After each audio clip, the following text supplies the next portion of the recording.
And staying with stocks, Best Buy reports earnings tomorrow morning. Shares have had a pretty strong start this year, up nearly 14%. So, is this still a good time to buy Best Buy? Let's put that question to our next guest. Brian Sozzi is an independent retail analyst. So, is it a good time to buy Best Buy? I think the Best Buy was a couple weeks ago in terms of trading into earnings. It's starting to like a dead trade, overcrowded. I think when you look at Best Buy right now, they really need to deliver on their fiscal year guidance that they're going to come out with tomorrow. What happened with the whole reason what this run is for is, Goldman came out with a note saying, hey, Best Buy has all their cash on this balance sheet. They have an opportunity to raise their dividend. I'm a little less optimistic that they'll come out and lower the boom tomorrow morning. People are talking a lot about its cash. I mean, we had a story earlier this year saying there's no bigger bargain than Best Buy for private equity buyers. Talked about all the cash that they throw off.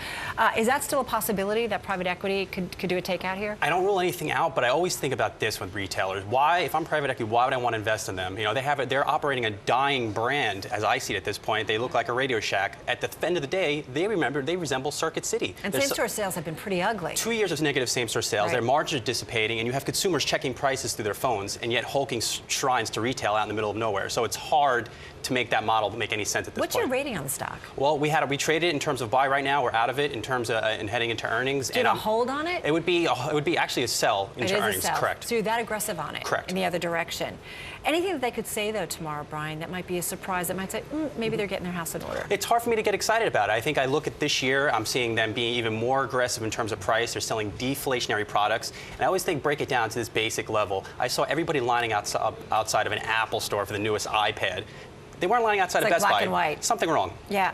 I mean, they have a lot of competition as well, don't they? Correct. I mean, and share has been a hard thing for them. Correct. It's not just Amazon, too. It's a local mom-and-pop chain who offers superior customer service. It's a company such as H.A.S. Gregg. So they're getting it from all angles, even certain online resellers of products. But if you look inside the sales mix in Best Buy, they're selling low-margin products, appliances. You cannot drive a sustainable business long-term selling Whirlpool appliances. So, Brian, you're saying this 14% run-up that we've seen this year, you credit most of it to that Goldman call? I do.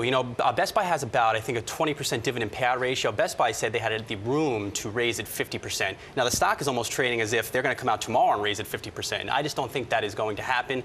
I think they could come out maybe tomorrow and guide conservatively, maybe even below consensus, and that would ultimately hit the stock. Is this a name that you think is going to go away anytime soon? In terms of not doing business, I lump it in with Sears. I mean, why not? Ouch, that's a tough one. Exactly. They're sitting on a big, giant portfolio of real estate, even Barnes & Noble for that matter, and it's hard to make that real estate productive if you're selling products that, they're so competitive on price. I mean, is it management? Can we change the management? The only thing I take with management, they've been too aggressive in repurchasing their stock. Essentially, they're throwing, money out there that, in my opinion, should be conserved on the balance sheet just in case something does happen 2 to 3 years down the line where they need access to that cash. So you think they should just be holding on to that cash? I think they should be holding on to cash and closing stores ultimately if they want. I do like what they're doing, opening these Best Buy mobile stores. But they start closing stores and people are going to say, this isn't a good sign, potentially. Potentially, but I always go back to Circuit City. Circuit City and Best Buy are the same companies. I think Best Buy needs to realize, take a page out of what these companies did wrong and try to get in front out of this wave of change in the industry. All right, bottom line, you're not expecting anything big, and right now you've got to sell on it. Not a big fan. Going to leave it there. I can tell. Brian, thanks. Brian Sozzi. Thank you.